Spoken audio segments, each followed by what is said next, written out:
दान देगा देवा हेची दान देगा देवा तुझा विसर न व्हावा गुण गाईन आवडी हेची माझी सर्व जोडी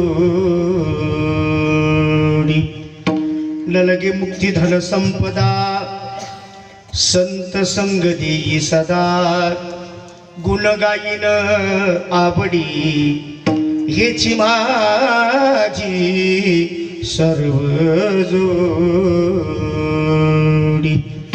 तुका म्हणे गर्भवासी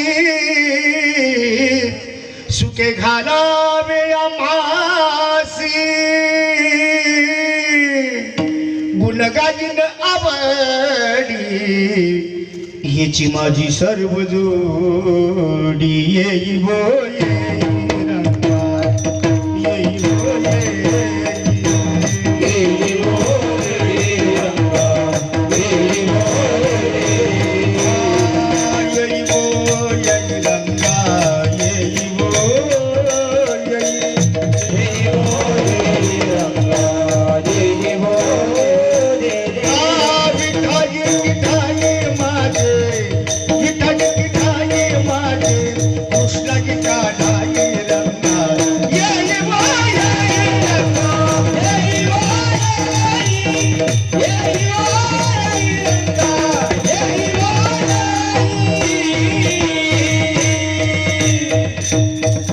दयांची केली या स्मरण होय सकळ विद्येचे अधिकरण तेच वंदू चरण श्री गुरूंचे येथे नमस्कार मी आता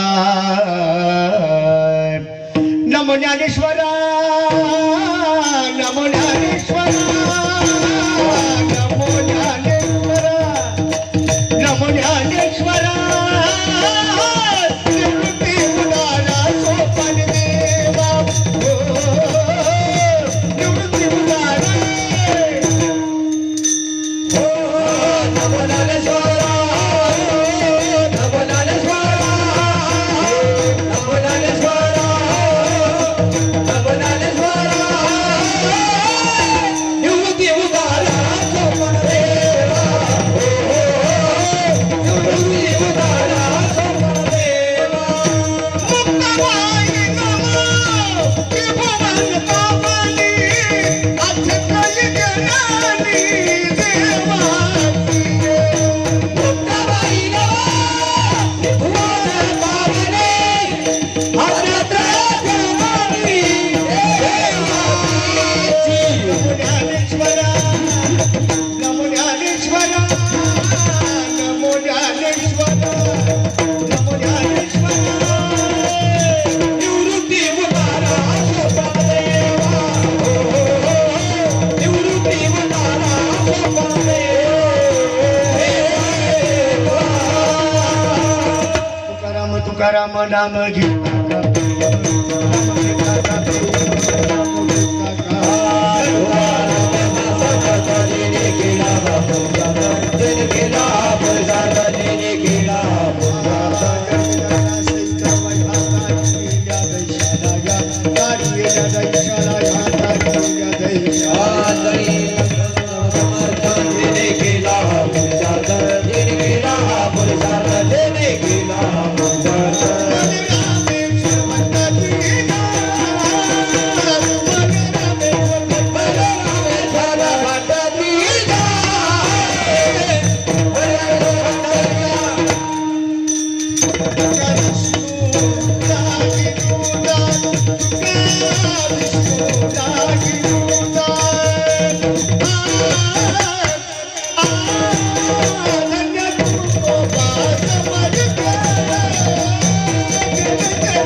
दान देगा देवा, हेची दान देगा देवा, तुझा विसरण व्हावा.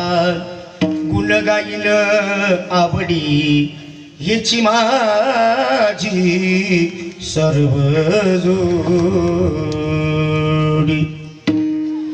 प्रस्तुत प्राप्त प्रसंगी प्राप्त स्थळी कीर्तन रूपी सेवेकरता निवडलेला अभंग महान भगवत भक्त संत सम्राट विश्ववंद्य महाराष्ट्र भूषण जगमान्य जगद्गुरु श्री संत तुकोबाराय यांचा अत्यंत महत्वाचा आणि भगवान परमात्म्याकडे मागणं प्रगट करणारा अत्यंत गोड अभंग सेवेकरता निवडलेला आहे. विठ्ठला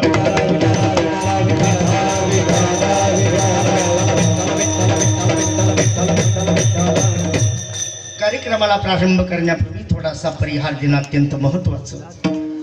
सालाबाद प्रमाणे भगवंताच्या कृपेनं साधू संतांच्या आशीर्वादानं समस्त ग्रामस्थ परिसरातील भाविक यांच्या अथक अथक अशा प्रयत्नानं सुरू असणारा हा ज्ञानयज्ञ आणि ह्या ज्ञानयज्ञामध्ये या वर्षी कीर्तनाला येण्याचं मला अत्यंत आग्रहपूर्वक निमंत्रण आणि त्या निमंत्रणावरून तुम्हा सर्व सज्जन भाविकांचा झालेला दर्शनाचा दुर्मिळ योगायोग आणि त्या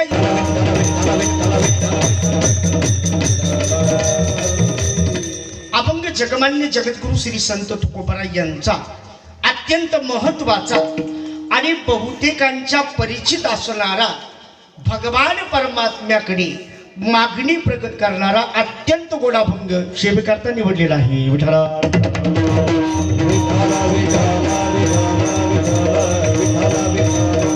या अभंगाद्वारा तुकोबाराय भगवान परमात्म्याकडे मागणी प्रगट करतात, प्रदर्शित करतात.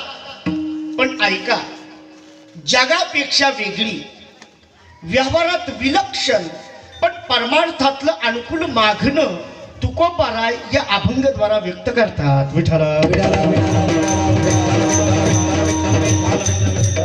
जगापेक्षा वेगळं, जगापेक्षा वेगळं,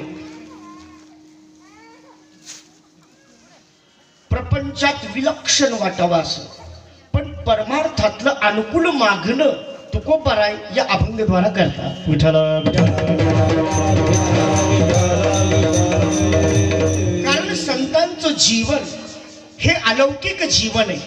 तुम्ही आणि जीवन जगतो त्यात लौकिकता आहे आणि संतांचं जे जीवन आहे महाराज ते अलौकिक जीवन आहे. संतांचं वागणं तुमच्या आमच्यासारखं असू द्या, बोलणं चालणं तुमच्या आमच्यासारखं असू द्या, पेहराव तुमच्या आमच्यासारखा असू द्या, नाही व्यवहार तुमच्या आमच्यासारखा असू द्या, पण संत नवती जगा मान साच्या सारखे. संत नवती जगा मान साच्या सारखे. संत नवती जगा साच्या सारखे. संत नवती जगा साच्या सारखे.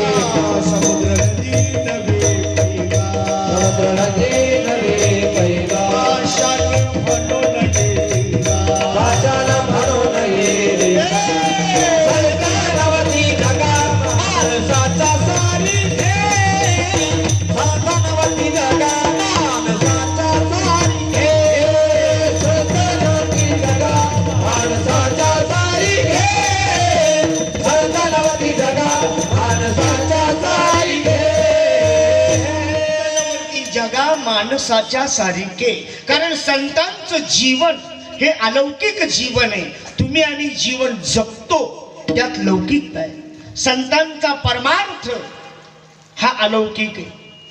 तुमचा आमचा परमार्थ त्यात लौकिकता आहे. बघा, इथं माझं नाव आलं पाहिजे, तिथं माझं नाव आलं पाहिजे, तिथं मला विचारलंच पाहिजे, यात लौकिकता आहे. आणि संतांचा परमार्थ हा अलौकिक असल्यामुळे आणि भगवान परमात्म्याच्या चरणावर नतमस्तक झाल्यामुळे आधी संसार सफळ झाला गे माई. आधी संसार सफळ झाला गे माई. देखिए पाय विठोबाचे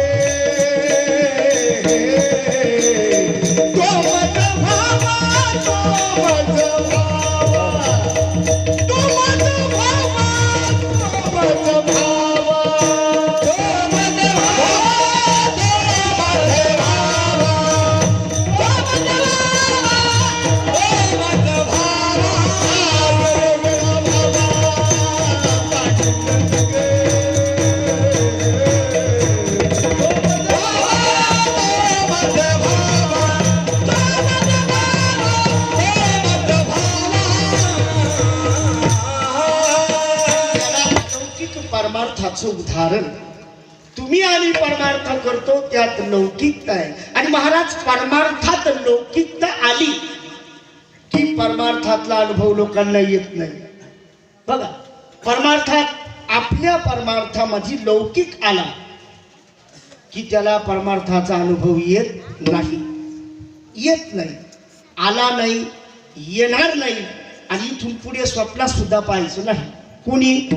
ज्यांचा परमार्थात लौकिक आहे त्यांनी. ज्यांचा अलौकिक परमार्थ आहे महाराज, त्यांना परमार्थाचा अनुभव येतो, येणार म्हणजे येणार. हे त्रिवार सत्य आहे. विठ्ठला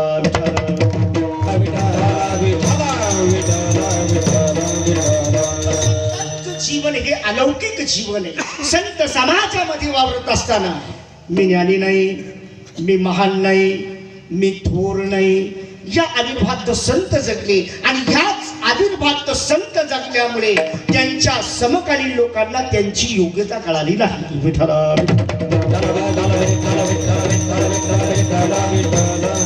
संत समाजात जीवन जगत असताना ज्ञानोबा सुंदर बोलतात. आड्या तुड्या आडवी मग आढ्यात जीवी हरवी नाना कुलवधू लपव्यावयाते. आड्या तुडे आडवी मग आढ्यात जीवी हरवी नाना कुलवधू लपवी अवयाते. कुलवान घराण्यातली स्त्री आपलं संपूर्ण शरीर जसं झाकते तसं संत महात्मे आपली योग्यता झाकतात. विठ्ठला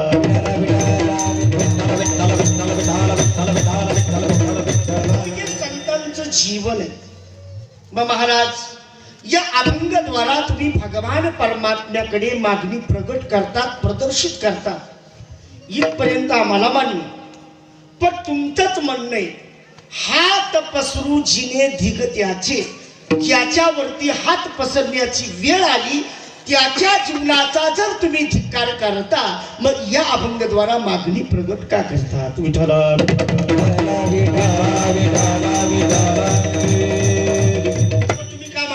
करतात का मागणी प्रगट करतात? मग इतकं परमार्थासाठी अहोरात्र जीवन घालवलं.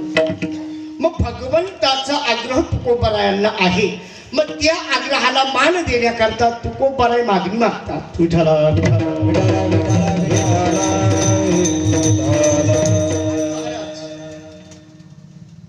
सर्वच ठिकाणी मुख्य माणसं पुढे असतात असं काही नसतं.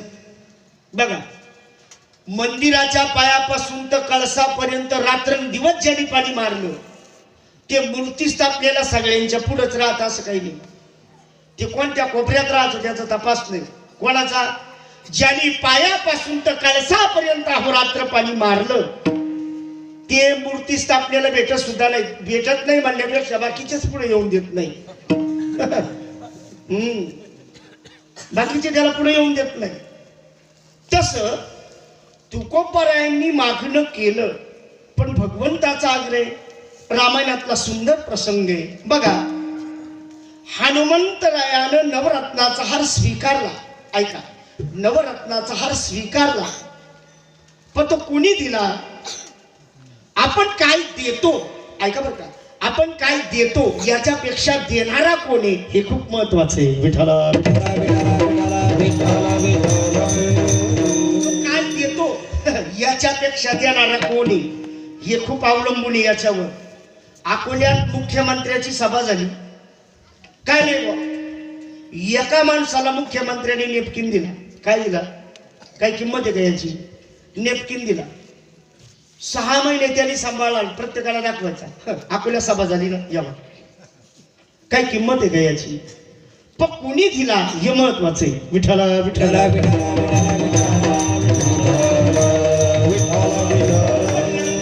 विजय मिळवला आणि प्रभू रामरायानं अयोध्येकडे येणं केलं. अयोध्येमध्ये आले, राज्याभिषेक झाला.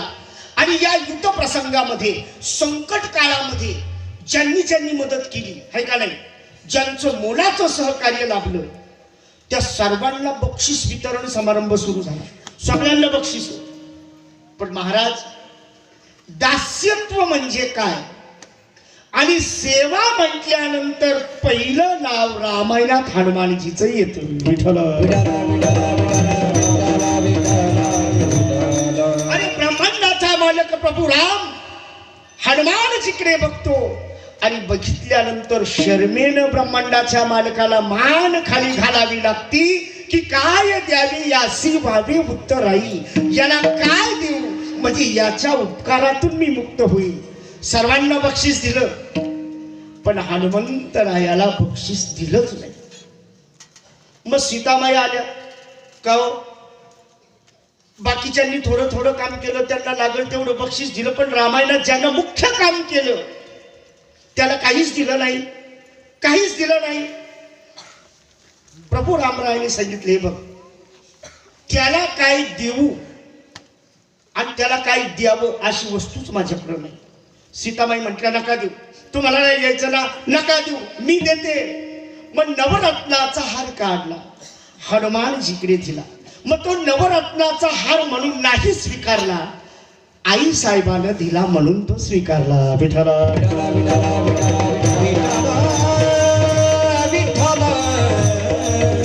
मग हात पसरू जिने दिगत्याचे, हात पसरवणारा जो आहे त्याच्या जीवनाचा तुकोबाराय धिक्कार करतात.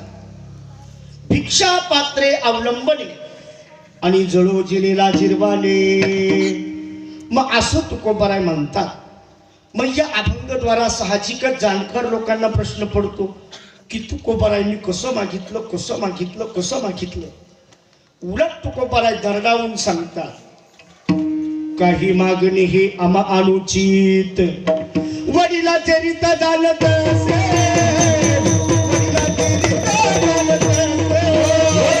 वडिलाचे रीत जाणत असे, वडिलाची रीत जाणत असे, वडिलाची रीत जाणत असे. काही मागणी हे आम्हा अनुचित, वडिलाची रीत जाणत असे, वडिलाची रीत जाणत असे.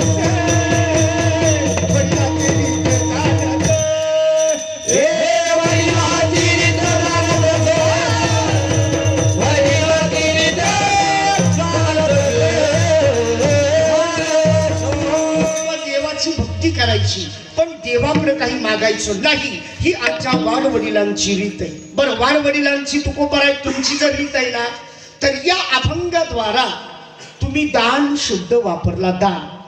आणि तुकोबारायांच्या गाथा संहितेमध्ये बऱ्याच ठिकाणी दान हा शब्द आलेला आहे. तुकोबाराय सांगतात, देवा मी तुझी भक्ती केली, तुझं नामचिंतन केलंय का नाही, मग त्याचं बोल तसंच ठेवून करोनी उचित, करोनी उचित, करोनी उचित, करोनी उचित. हृदयात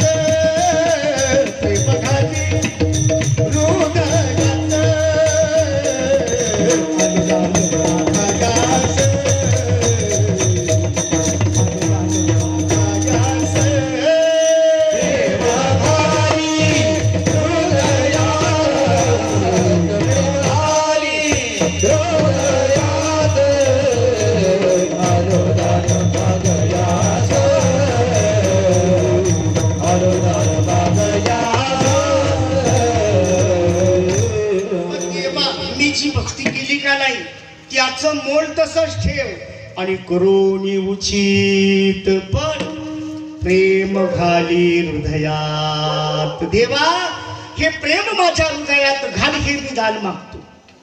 बरं इथपर्यंत आम्हाला मान्य. मग काही मागणं मागायचं नाही ही आमच्या वडवडिलांची रीत आहे.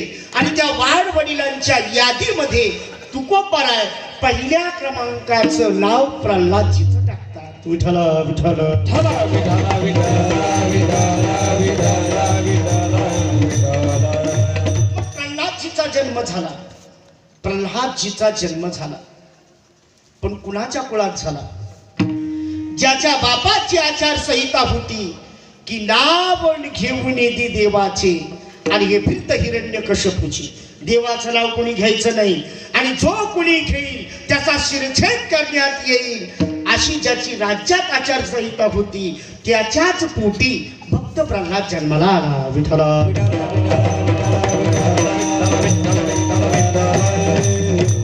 देवाचं नाव कोणी घ्यायचं नाही.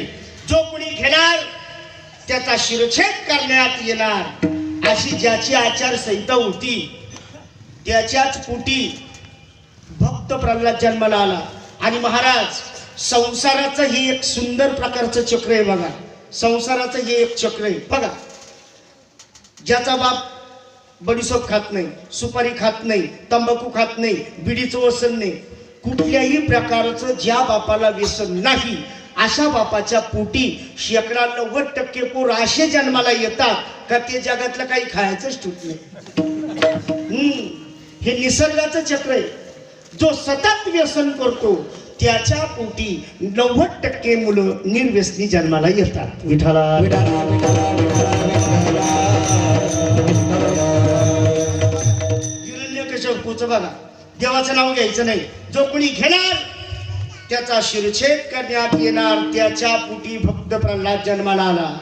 नारायण नारायण.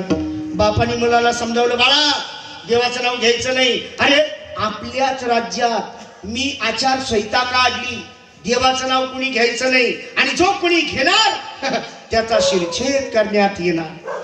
पण जसजशी दिवस चालले तस तसं प्रल्हादजीच्या नामसंकीर्तनामध्ये नामात अधिक वाढत चाललं नाम. नारायण नारायण नारायण. बापानं सांगितलं ऐकावं लागेल अन्यथा तुझा सुद्धा शिरछेद करण्यात येईल. पण नारायण. राग आला बापाला. सैनिकांना बोलवलं क्रिया जरी माझा मुलगा असेल आणि राज्याच्या नियमाच्या विरुद्ध वागत असेल त्याला सुद्धा जिवंत राहण्याचा अधिकार नाही. उंच डोंगरावरती न्या आणि ढकलून द्या. सैनिकांनी प्रल्हादजीला घेतलं उंच डोंगराकडे घेऊन चालले. पण नारायण नारायण. उंच डोंगरावरून प्रल्हादजीला ढकललं. 1000 फूट उंचीचा डोंगर आणि त्या डोंगरावरून प्रल्हादजीला ढकलण्यात आलं. पण नारायण खर्चटलं नाही. सैनिक धावत पळत आले. राजेसाहेब काय 1000 फूट उंचीच्या डोंगरावरून प्रल्हादजीला तुमच्या मुलाला ढकललं. बाप म्हटला वा आता मेला असेल. मनी खर्चटलं सुद्धा नाही. मग कडक तापलेल्या तेलाच्या कढईत टाका. तेल कडक तापवलं उकळत तेल आणि त्या उकळत्या तेलात प्रल्हादजीला टाकले. पण नारायण नारायण. सैनिक आले कडक तेलात टाकलं. मग आता भाजून मेला असेल. चटका सुद्धा बसला ना. विठ्ठला विठ्ठला.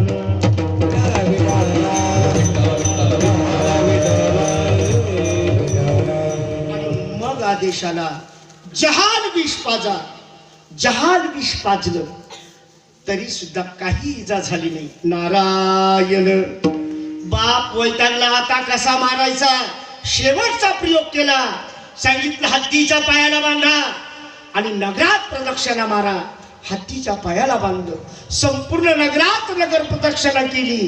पण नारायण नारायण खर्चटलं सुद्धा नाही. मग बापाला प्रश्न पडला इतका त्रास देतो तरी सुद्धा काही इजा नाही. आणि प्रल्हादजी हसतात. देवा मला कितीही यातना देण्याचा प्रयत्न जरी केला तरी तुझं बी नको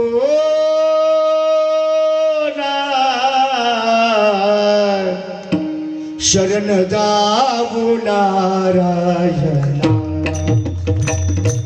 तुझं बी नको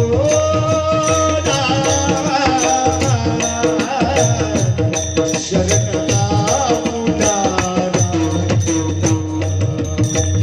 तुझं विनको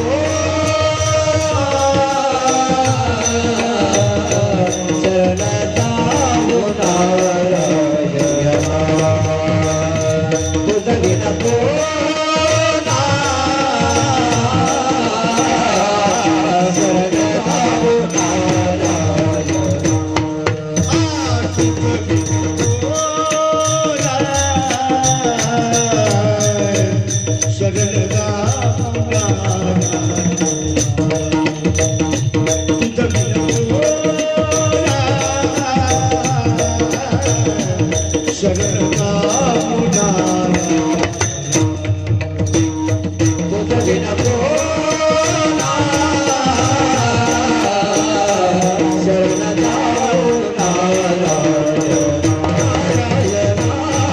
तुझं विनको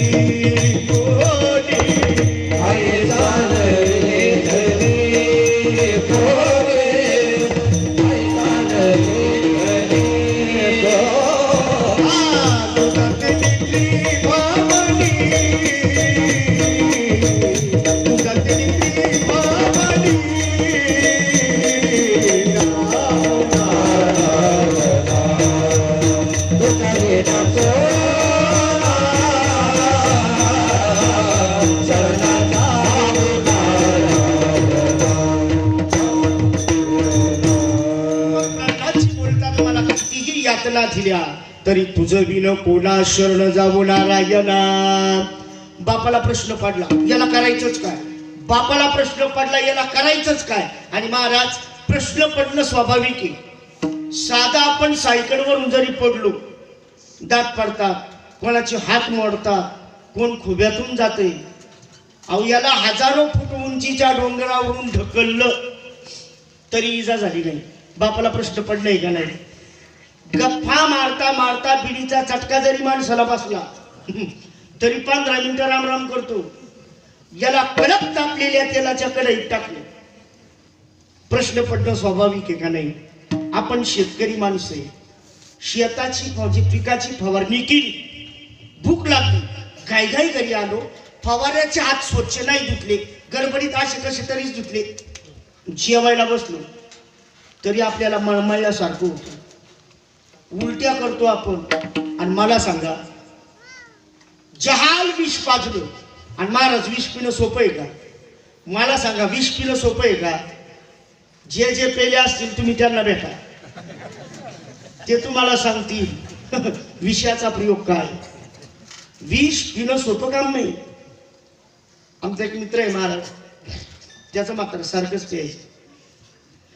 नातवांचे पार आता लग्न होण्याची वेळ आली तरी सुद्धा मला म्हातार मराठी पाऊल पडते ते सारखंच प्यायचं. बा ते मुलं म्हटले पप्पा दादा एक काम करा, आम्ही तुमच्या आज्ञेतच होतो आतापर्यंत, आम्ही तुमच्या आज्ञेचा भंग केला नाही, पण आता आमच्या मुलांचे म्हणजे तुमचे नातू आता लग्नावरती आहे, त्यांचं लग्न करायचंय. आता आम्ही तुमच्या मर्यादेत आहोत, पण आमचे मुलं तुमच्या मर्यादित राहतीलच याची गॅरंटी नाही. तेव्हा तुम्ही काळ समजून वागा. म्हाताऱ्याला रात्रीचा सल्ला दिला, म्हाताऱ्याला झोप नाही आली, चतकुरच भाकरी खाली, या कुशीवरून त्या कुशीवर. तो आणि जसं मला कळतंय तसं या संपूर्ण कुटुंबावरती माझं वजन आहे. हे काल नातू जन्माला नाही आले तर मात्यांच्या भेनं त्यांना घाबरून मी कमी करू, त्याला दाखवतोच म्हटलं. सकाळीच उठला, एक औषधाच्या दुकानातून विषाची बाटली घेतली, संपूर्ण तोंडाला चोळली, बाकीच्या अंगावर टाकली, स्टँडवर पाडलं. आता विषाचा वास किती भयानक आहे. अहो सगळ्या गावात वार्ता पसरली, गणपतराव विष पिले, गणपतराव विष पिले.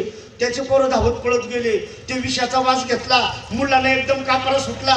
त्यांनी मला फोन केला, पवार बाबा कुठे? म्हणलो घरी ये. गाडी घेऊन या. म्हणलो का? म्हणी म्हाताऱ्याने पराक्रम केलाय. मी ते गाई ड्रायव्हर पाहिला, त्या म्हाताऱ्याला गाडीत टाकलं, नेलं गावात दवाखान्यात. त्या डॉक्टरांनी त्याच्या नाकात नळ्या वगैरे टाकल्या, बादलीतून पाणी त्याच्या पोटात असं काही सप्लाय केलं. तो प्रयोग आणि प्रयोग तो करत असताना ग्रामस्थ मंडळी आले. म्हटले महाराज तुमच्या मित्रांच्या वडिलांना काय झालं? म्हटलं विष पिलाय. मग कोणी 20,000 दिले, कोणी 15,000 दिले. म्हणे पवार बाबा याला डायरेक्ट सांगून मोठाच शहरामध्ये दिले. म्हणलं चालेल बा. मी गेलो डॉक्टरकडं.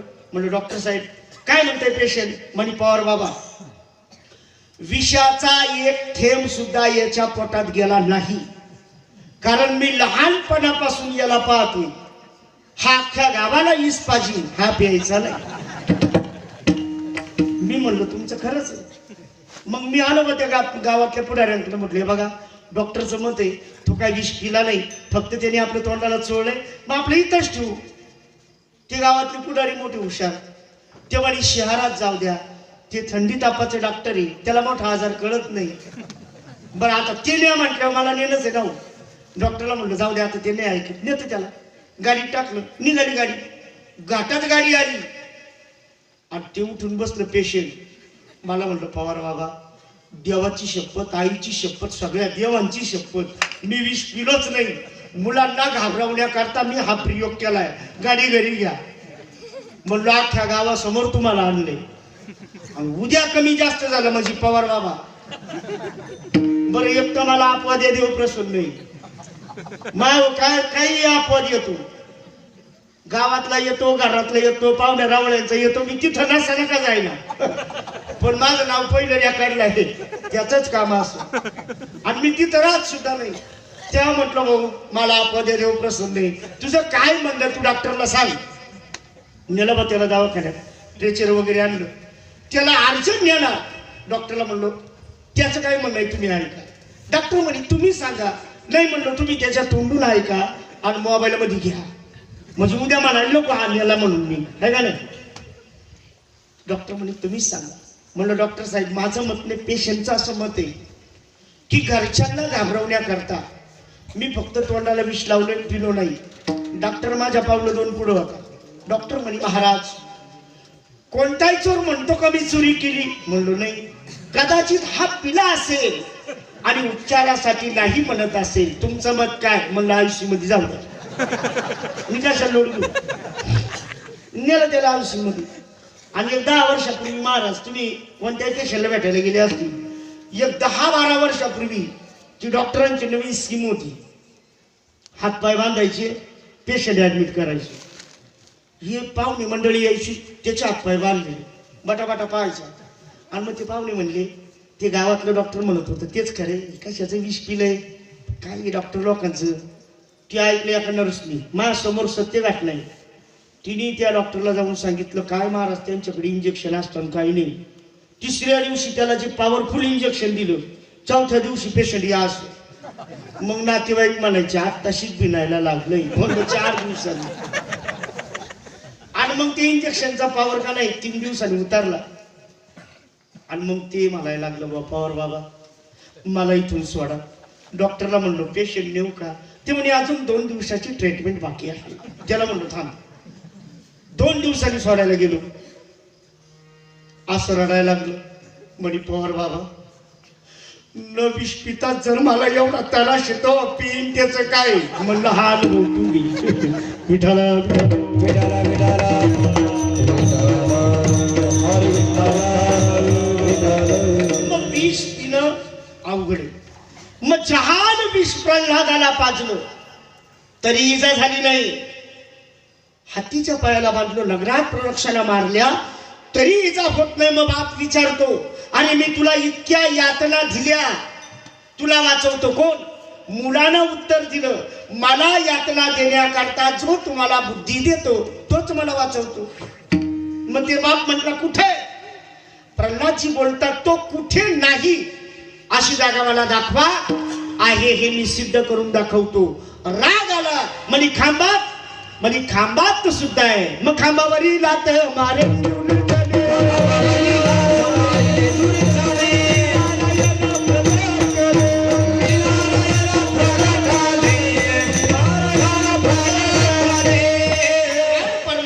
नरसिंहाचा अवतार धारण केला, हिरण्यकश्यपूचा वध केला आणि अत्यंत क्रोधायमान असं भगवंताचं रूप आहे.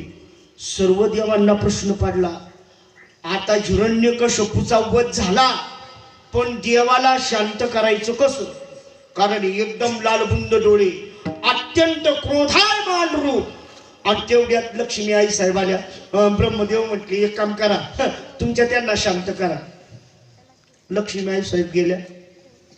पाहिलं बा ते हिरण्यकश्यपूचं रूप आणि नरसिंहाचं रूप. हिरण्यकश्यपूचा वध केला, नरसिंहाचा अवतार जेव्हा देवीनं बघितला तशाच लक्ष्मी आई साहेब मागे. ब्रह्मदेव म्हणे शांत करा. तिनं सांगितलं नाही, आमच्या पप्याचा बाप असा नाहीच. अहो म्हणे तोच आहे तो. ते म्हणे घरी आल्यावर बघू. प्रश्न पडला की भगवंताला शांत करायचं कसं?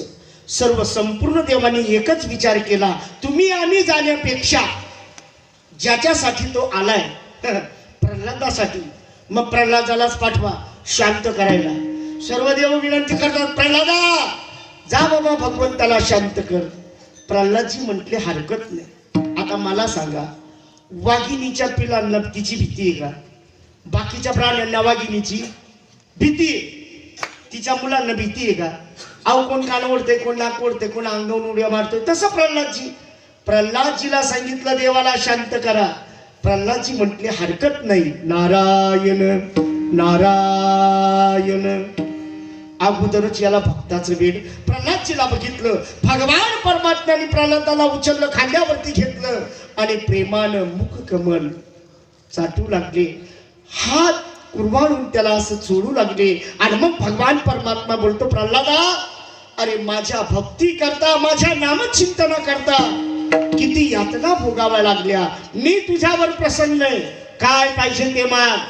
मग प्रल्हादजी सांगतात, देवा तू जर माझ्यावरती प्रसन्न आहे तर मला एकच दान दे, तुझ्याकडे काही मागण्याची बुद्धीच मला होऊ देऊ नको, इतकंच दान मला दे. विठ्ठला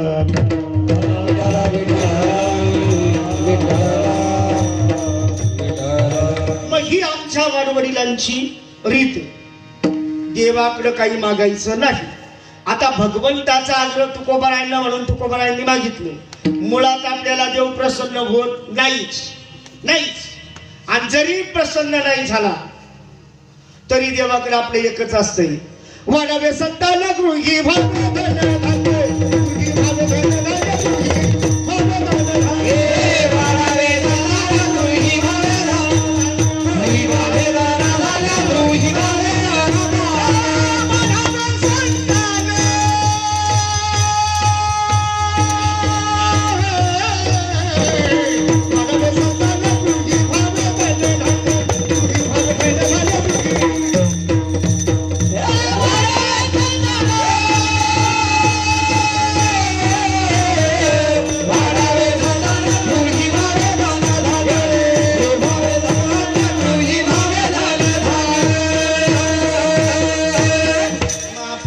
एवढंच मागलंय, वाढावे संतान गृही व्हावे धनधान्य. देवा 2-4 मुलं चांगली होऊ दे, दिसायला सुंदर असू दे, राहायला आज्ञाधारक असू दे, फिरायला चांगली गाडी असू दे, राहायला माडी असू दे, बसायला चांगला सोफा सेट असू दे, पैशाची रेलचेल असू दे आणि परिसरात माझं नाव राहू दे.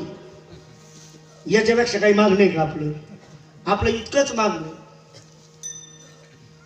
आणि महाराज हे मागण्याच्या बद्दल तुम्हाला सांगायचं ठरलं ना, बरेच आता आई वडील म्हणतात मुलं बिघडली हे जरी खरी असलं तरी मुलं बिघडवण्यामध्ये आई वडिलांचा 50% सिंहाचा वाटा आहे. विठ्ठला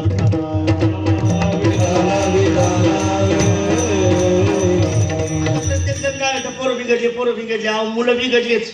पण 50% वाटा आई वडिलांचा आहे. अहो 6-5:30 वाजता मुलगा उठतो, आंघोळ वगैरे करतो, 6:15ची बस पकडतो, कॉलेजला जातो. महिनाभर कॉलेजला गेलो, 2 महिने कॉलेजला गेलो आणि 3ऱ्या महिन्यात लगेच मुलगा म्हणायला लागलो. तिथं कॉलेज 8 वाजता असतं, इथून 6:15ला गाडीत बसायचं, 7 वाजता तिथं पोहोचायचं. 1 तास थंडीत काय करायचं. माझ्या सर्व मित्रांनी गाडी घेतली, मोटरसायकल घेतली, मला सुद्धा पाहिजे. बापाने सांगितलं मिळणार नाही.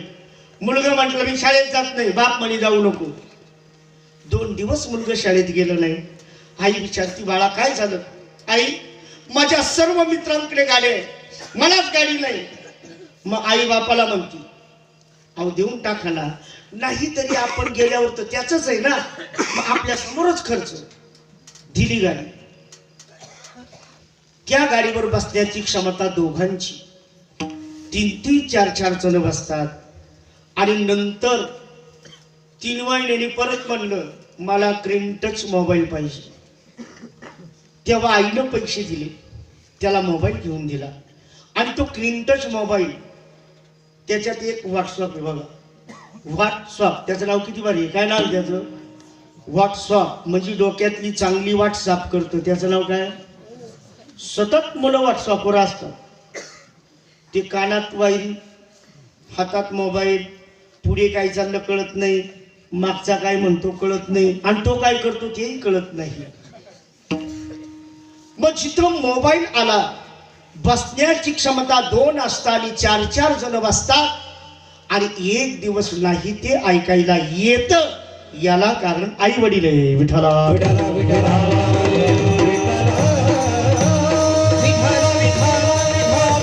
विठाला माझं नाव होऊ दे, धान्याची रेलचल असू दे, इतकंच आपण मागतो. आपण मागतो तरी आपल्याला मिळत नाही.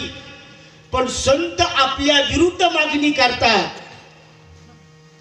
न मिळो खाण्यात, न वाढो संतान, परिनारायण कृपा कर.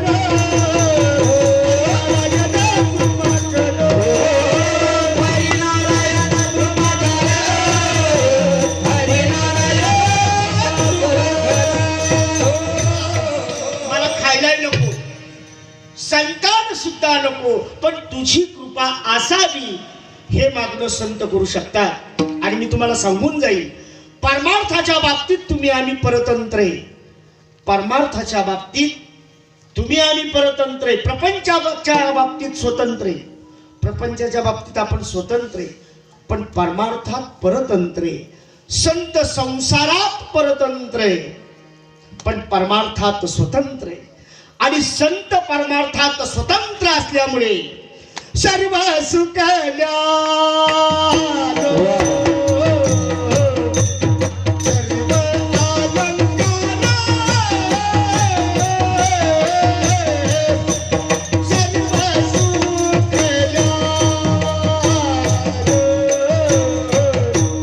सर्व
सर्वालंकार आनंदे निर्भर डुलतसो. ते निर्भयपणाने डुलतात, सर्व सुख घेऊन त्याला संत म्हणतात. विठ्ठल विठाला विठाला विठाला विठाला. आपल्याला सरपंच प्रसन्न होत नाही, राहू द्या सरपंच, भूत सुद्धा प्रसन्न होत नाही. आपली भक्ती स्टँडर्ड आहे. सत्यनारायण पूजा करायची ठरली, मला सांगा सत्यनारायण प्रत्येकाच्याच घरात होतो. आपण किराणा दुकानदाराकडे यादी दिली, मग मला सांगा किराणा दुकानदार का डबी पाहत बसतोय का? अख्ख्या सत्यनारायणाचा बाजार एकाच डब्यात. मग ती आणतो आपण खारका. त्या खारका कुत्र्याने जरी खाल्या तरी 15 दिवस त्याचं पोट दुखतं. आणि आपण जर म्हटलं का वाशा खारका साधं पोळं चालतं. मग आता साधं पोळं मटेरियल आणतो आणि सत्यनारायणाला विनंती करतो, धनप्राप्ती, आरोग्य, कुटुंबानाम, जन्मोजन्मी, जन्मात आम्हाला आरोग्य आणि संपत्ती दे. कसं होईल? होतच नाही. आता काहींचं मत आहे तुकोबरायांनी देवाकडे मागितलं पण देवच नाही. काहींचं म्हणणं आहे देव नाही. देव ही दाखवण्याची मुळीच वस्तू नाही, ती अनुभवानं जाणायची असते. मंतरी लावणी तैसे गे आनंद, मंतरी लावणी तैसे गे आनंद, मंतरी लावणी तैसे गे आनंद, मंतरी लावणी तैसे गे आनंद.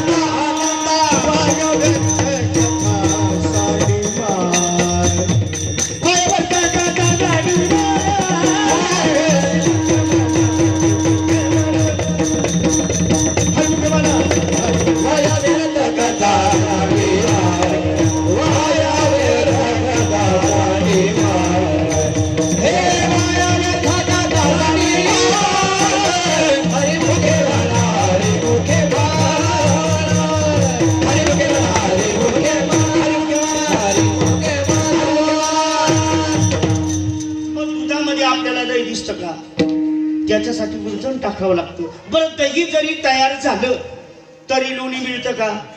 त्याच्यासाठी घुसळून करावं लागतं, तेव्हा लोणी निघतं आणि लोण्यातून तूप निघतं. ह्या प्रक्रिया केल्यानंतरच आपल्याला तूप मिळतं. त्याचं सतसंगती करा, संत ग्रंथांचा अभ्यास करा. भगवंत आहेच याची प्रचिती आल्याशिवाय राहणार नाही. विठ्ठला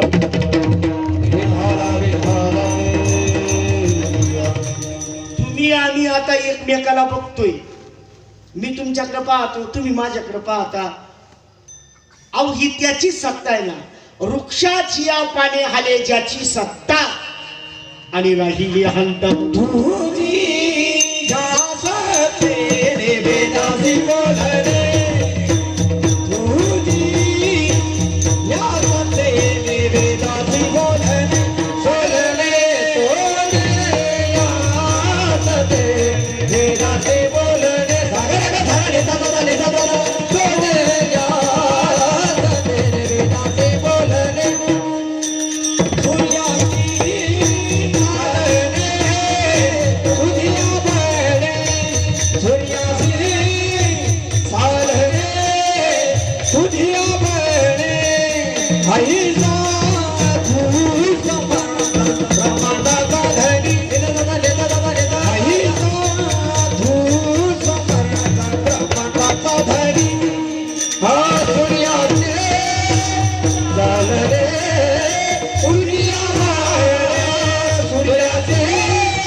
सर्वजण या टीम साठी टाळ्या वाजवा.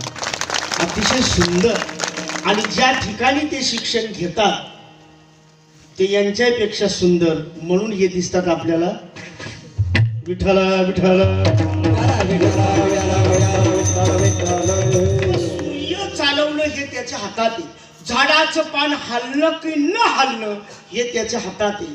तुम्ही आणि एक जणाला पाहतो, एकमेकांशी बोलतो, मग चाले हे शरीर कोणाची या सत्ते आणि कोण बोलवित हरिविन.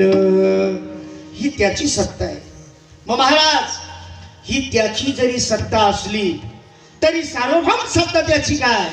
तर जेने हे विश्व निर्मियले मर्षिदे बसवसापिले,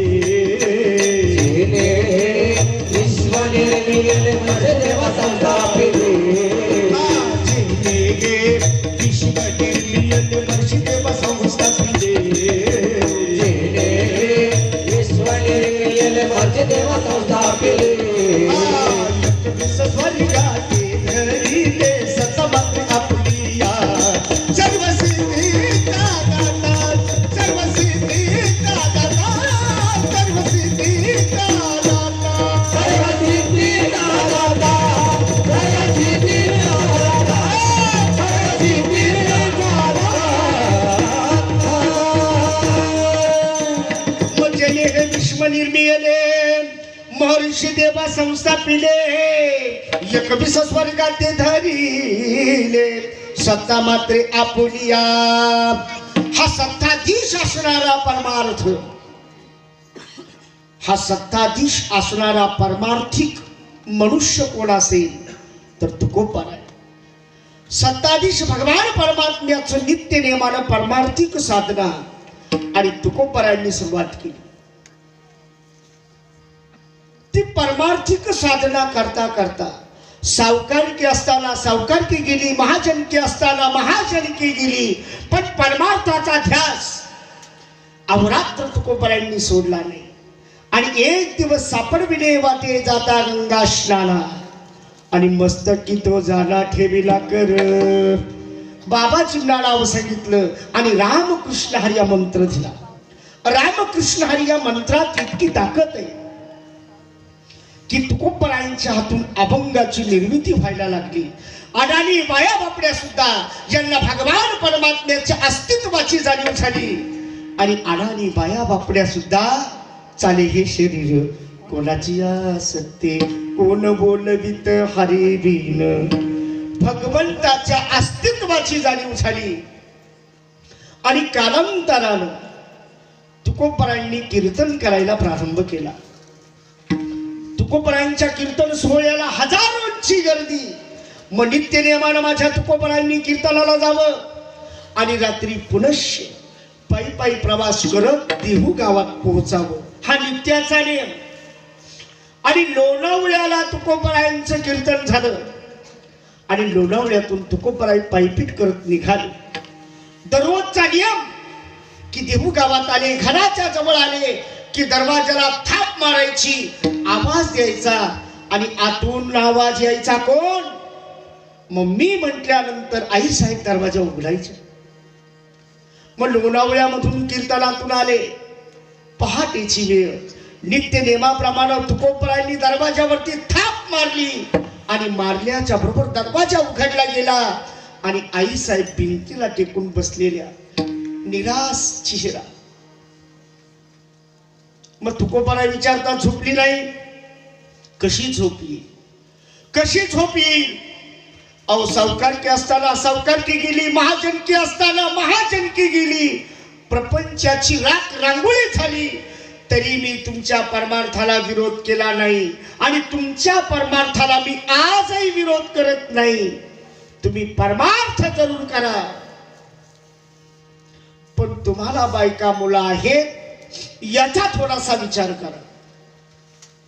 बऱ्याच वेळ आई साहेबांचं तुकोबारायांचं बोलणं झालं आणि शेवटी तुकोबारायांनी सांगितलं, मला प्रपंच आहे याची जाणीव तू करून दिली, काहीतरी करतो.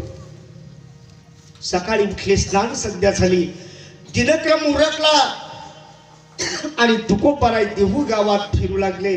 प्रत्येकाच्या घरासमोर जावं, मला काहीतरी काम द्या, पडेल ते काम करील, पण माझ्या प्रपंचासाठी मला काहीतरी काम द्या. ज्याच्या दारात तुकोबारायांना मग काम मागायला जावं त्यांनी शर्मेनी मान खाली घालावी. का?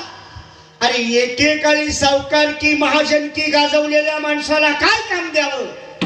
म्हणून देहू गावातल्या लोकांनी खाली नजरा घालायच्या, खाली माला घालायच्या. आणि तेवढ्यात ही बातमी गंगाधर पंत मावाळांना कळाली. गंगाधर पंत मावाळ धावत पळत आले, साष्टांग दंडवत घातला.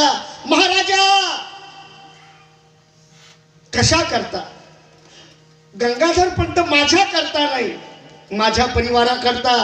आणि तेवढ्यात संताजी जगनाने धावत पळत आले, डोक्याला हात लावला. महाराजा हे कुणासाठी करता?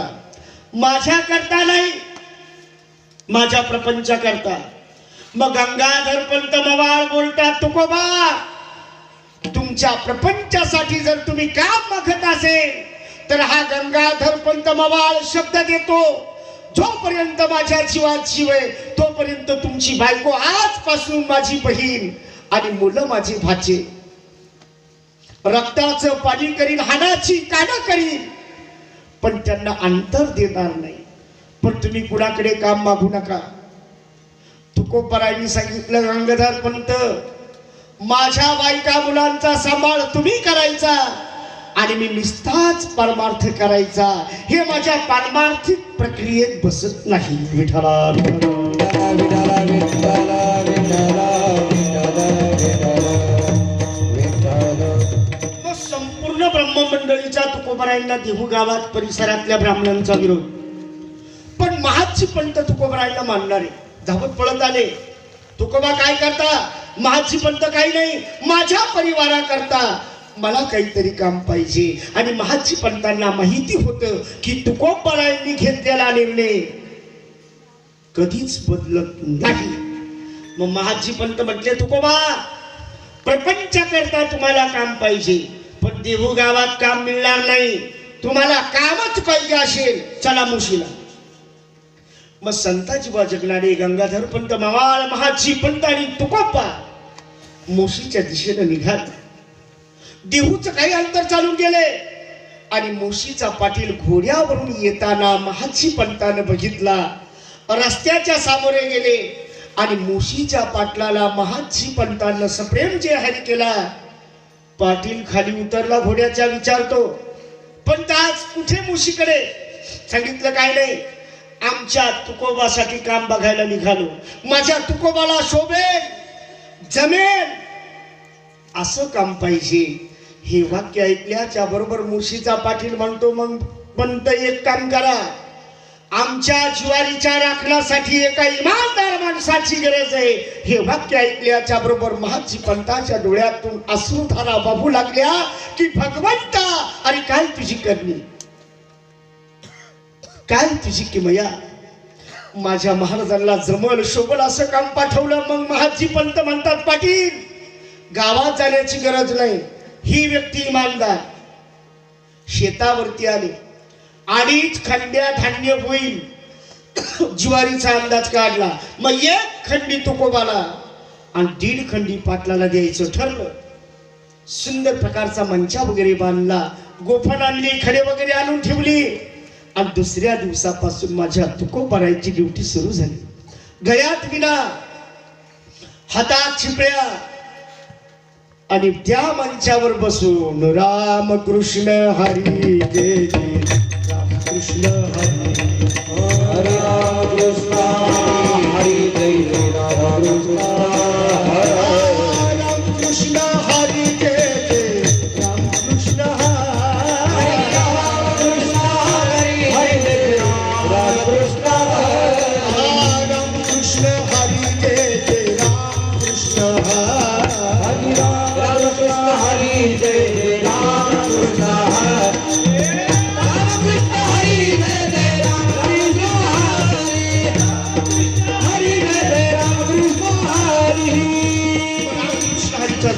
करायचा.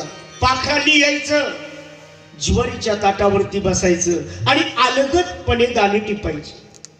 शेजारच्या शेतकरी यायला, बोवा अहो पहिल्या दिवशी 2 पाखरं आले, आज 10-12 आले, त्यांना जरा हाणा. मग तुकोबारांनी सांगितलं, आपण मशागत करतो, कष्ट करतो. कशा करता? अरे शेतकरी म्हणजे किती मूर्ख माणूस आहे. कशा करता म्हणजे पोटा करता. मग तुकोबारांनी सांगितले, ते पाखरं दाणे टिपता पोटासाठीच, घरी नेत नाही. शेतकरी म्हटला, मग राहू द्या. मग त्या पाखराकडे तुकोबरायांनी बघावं आणि बघितल्यानंतर प्रत्यक्ष पांडुरंगाचं दर्शन, त्या पाखरांमध्ये तुकोबारायांना व्हायचं आणि मग सहज तुकोबारायांनी म्हणावं सुंदर ते ध्यान उभे विटे बरी, सुंदर ते ध्यान उभे विटे बरी, सुंदर ते गान उभे विटे बरी, सुंदर ते गान उभे विटे बरी, गजकटेवारी ठेवणीया, गजकटेवारी ठेवणीया, तुळशी हागळा कासची कांबरे, तुळशी हागळा कासची कांबरे, करकटावारी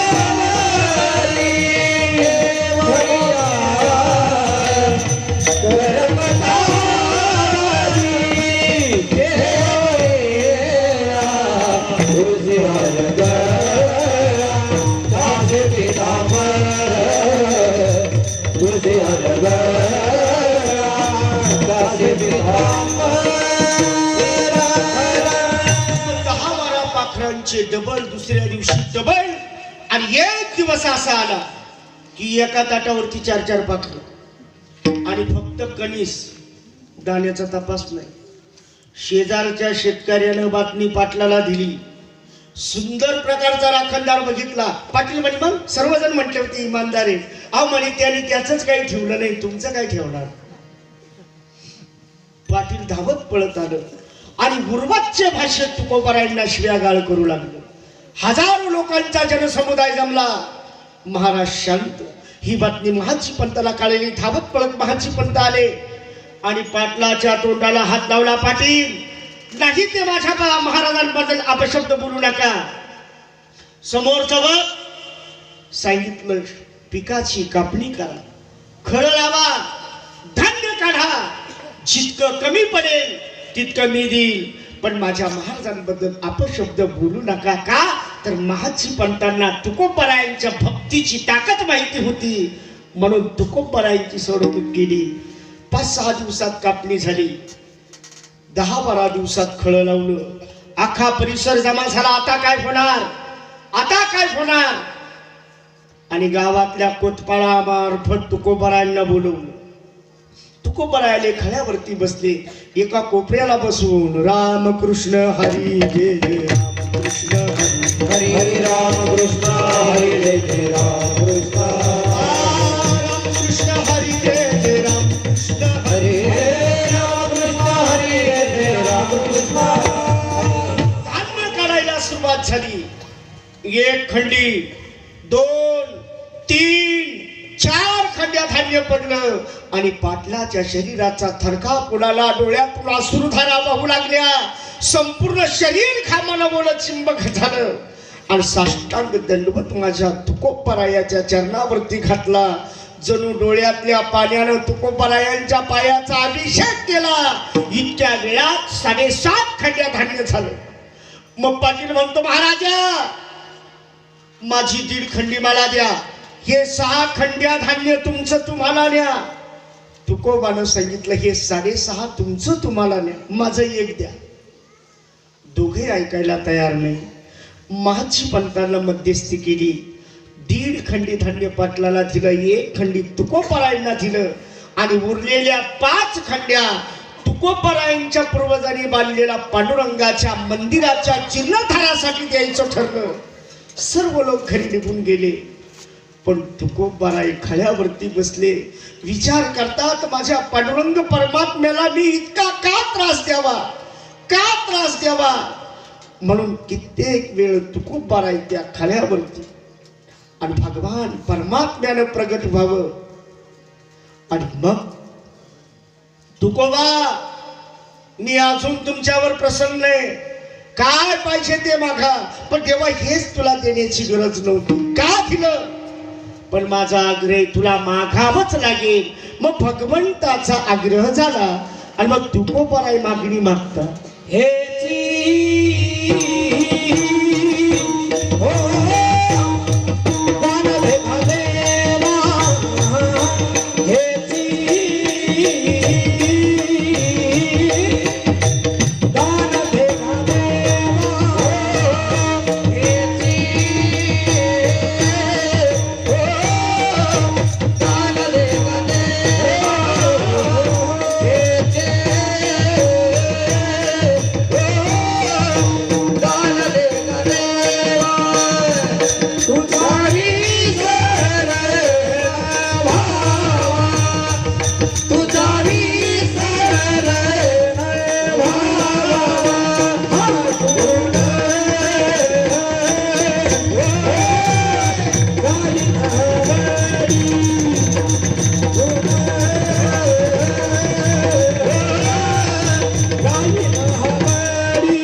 मागणं मागितलं आणि 9 वाजून 5 मिनिटं झाली. विठोबा रखुमा जय विठोबा रखुमाई विठोबा रखुमाई विठोबा रखुमाई विठोबा रखुमाई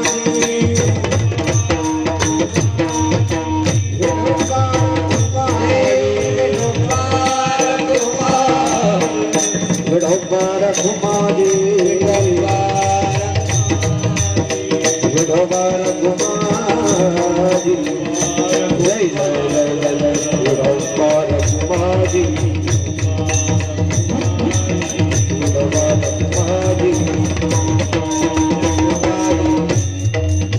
रखुमाई मग मला जर न विसरण्याचं दान तुकोबा मी तुम्हाला दिलं तर गुण गाईन आवडी. मग देवा मी तुझं गुण आवडीनं गाई, तुझं गुण मी आवडीनं गाई. आता तुम्ही सर्वजण आले, तुम्हाला आवड म्हणून आले का सवड म्हणून? आवड म्हणून आले का नाही?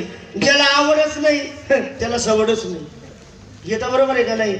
ज्याला आवड आहे त्यालाच इकडे यायला सवड आहे. ज्याला आवड नाही ना दादा त्याला सवडच नाही, अजिबात सवड नाही. हा मग तो सवड काढील, पण कधी ज्ञानदेव तुकाराम तुकाराम झाले तसे नाही काढील. मग देवा मी तुझं प्रेमानं गुणगान गाईन, आवडीनं गाईन. मग महाराज तुमच्याकरता काहीतरी मागावं म्हणलं की मुक्ती धन संपदा आणि संत संग देई सदा. देवा मला धन नको, मुक्ती नको, मोक्षे नको, काहीच नको, आणि धन तर मुळीच नको. का? धनाची या मागे कलिकाळाचा नाग, म्हणून या संग खोटा त्याचा. ज्याच्याकडे धन आहे ना महाराज त्यालाच मान आहे. ज्याच्याकडे माल आहे ना गावात त्याचाच स्थान. राहू द्या गावाचं, कुटुंबात ज्याच्याकडे माल आहे ना त्याचाच ताल चालतो कुटुंबात, कोणाचाही चालत नाही. असं एकत्रित कुटुंब असू द्या, 4-5 भावांचं कुटुंब असू द्या, पण ताल त्याचाच चालतो. कोणाचा? ज्याच्याकडे सगळा कारभार आहे त्याचा. बाकीच्यांचं काही चालत नाही. आणि महाराज ज्याच्याकडे माल आहे ना कुटुंबात अख्खा मान त्याच्याकडंच. पट्ट्या आल्या भावांनी त्याच्याकडे द्यायच्या. बघा तुम्ही असं काबड कष्ट करणार एखादा भाऊ जर घरी घरी म्हणलं ना मला ती भाजी आवडत नाही, लगेच बाया माणसं म्हणणार काही करा त्याला आवडतच नाही, खातो तरी काय. जो सतत काम करतो त्याच्या जीवावर कुटुंब चालू आहे, पण ते जर म्हणलं ना भाजी आवडत नाही अख्खं घर त्याच्या नावाने मान, याला काही करा ना वस्तू. त्याच्या विरुद्ध पहा, ज्याच्याकडे माल आहे त्याचा जेवायला यायचा टाइम झाला का महिलांची लगेच धावपळ चालू होती, दुसरी भाजी बनवा, त्यांना आवडत नाही, तो म्हणतही नाही काही. आणि हे सर्व पैशावर चालतो, सर्व पैसा. मुलं प्रेम करतात पैशावर, राहू द्या मुलांचं. बायको प्रेम करते कशामुळे करते? पैशामुळे. ती ऑर्डर देते, आपण पास करतोय तोपर्यंत प्रेम. एकदा आपला माल गेला तिच्या ध्यानात आलं का आता पाठ ऑर्डर पास होत नाही, आपला मान खड्ड्यात, कुणी विचारित नाही. मी तुम्हाला सांगतो, आता इथे डेली कीर्तन असतात, दररोज रात्रीचं घरी जाणं असतं, आहे का नाही? आणि मी अशी 2-4 दिवसाची पाकिटं झाली काही एकत्रित करतो. आता किती झाली, आहे का नाही? त्या गावात किती मिळते? बजेट असतं. आता काही काही गावात मला या वर्षी 2-4 गावात लय अडचणीची लागली. यंदा मला तर अपवाद्या देव प्रसन्न होताच, पण अडचणी देव मधीच आला. मग ते नाही म्हणावं लागतं काही टायमाला. आता कसं आहे मी ते मोजतो बा, एवढे झाले तेवढे झाले. प्रेम कशावर आहे माणसाचं? मी ते पैसे मोजत होतो बरं का. तेवढ्यात मंडळी आली, बायको ती म्हणली 500 रुपये द्या, म्हणलं मिळणार नाही. जे सांगितलं ते येतंय का नाही? काय करायचं पैशाची? नाही मिळत. जसं मिळत नाही म्हणलो का नाही, अशी पाय आपटत आपटत गेली. पैसे नाही म्हटल्यावर डायरेक्ट कट्टीच, बोलायचंच बंद. आता मी उठायचो आपलं 7-7:30ला, 8-8:30ला माझं आंघोळीची तयारी असते. आणि दररोजचा नियम आहे, एकदा मी ब्रश घेतला, दात घासायला सुरुवात केली की चुलीवरचं पाणी स्नानगृहामध्ये जातं, हा दररोजचा नियम. पण ते 500 रुपये नाही म्हटल्यामुळे मी ब्रश घेतला घासून घासून हिरड्या सुजायची वेळ आली, पण पाणी काय चूल सोडीना. आणि महाराज माणसाची गोडी समजतो. मी म्हणलो कामाच्या नादात तिनं पाहिलं नसतं. टाकीवर गेलो, तिला ऐकू जाईना अशा आवाजात मुद्दाम हा हा करीत बसलो, काहीच फरक नाही. मग पोरग मध्यस्थी टाकलं, म्हणलं पाप्या तेवढं पाणी उतरून दे. हा, तिकडून आवाज आला टाइम लागल. म्हणलं चालन. 9:15 पाणी आलं. आंघोळ वगैरे झाली, गावात गेलो, फेरफटका मारून आलो. पण येताना प्रश्न पडला, आता जेवण मागायचं कसं? बोलणंच बघ, दररोजच्या जागेवर आहे तिथं बसू, आलं तर ठीक, नाही तर रामकृष्ण हरी संध्याकाळी आहेच. बसलो बा, कसं तरी 15-20 मिनिटांनी जेवण आलं, झोपलो. आता झोपल्यावर अजून एक नियम आहे, बरोबर जितका लांबचा प्रवास असेल तितक्या 2 तास अगोदर गाडी स्वच्छ पाण्याने धुवून फडक्याने पुसून तयार राहत. अहो मी 3:30ला उठलो, ती गाडीला धुळं येत तशी, फडकंही मारलेलं नाही. मी म्हणलं आज गाडी नाही धुली. दररोज आपण फिरायचं आणि दुसऱ्याने धुवून पुसून द्यायची कवर, आपणही करून पहा. महाराज 6 दिवस मला हा भयंकर त्रास झाला. 7व्या दिवशी मी माघारीचा अर्ज भरला. म्हणलो 500च काय ये 700 घे. कसे 700 रुपये दिले. तशी बायको म्हणती आज तुम्हाला कुठं जायचंय? म्हणलो का? म्हणे गाडी धुवायला. मनात म्हणलो हे तू नाही, हे पैसे तू. मग नातेवाईक प्रेम करतात, आप्तेष्ट प्रेम करतात, मित्र परिवार प्रेम करतो, त्याला कारण धनवंता लागे सर्व मान्यता आगे जगी, सर्व मान्यता आगे जगी, सर्व मान्यता आगे जगी. धनवंता लागे सर्व मान्यता आगे, सर्व मान्यता आहे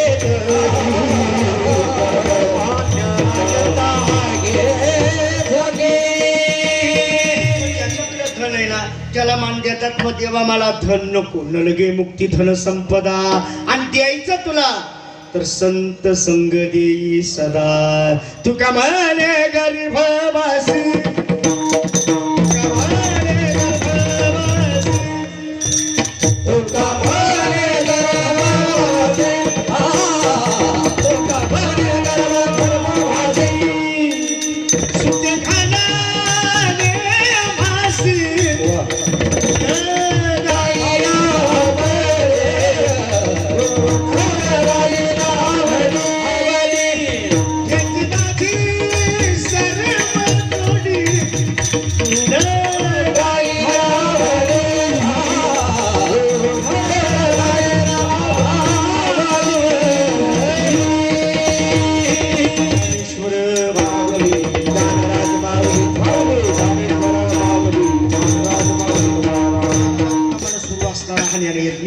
या ज्ञानयज्ञामध्ये यावर्षी हे मला अत्यंत आग्रहपूर्वक कीर्तनाला येण्याचं निमंत्रण.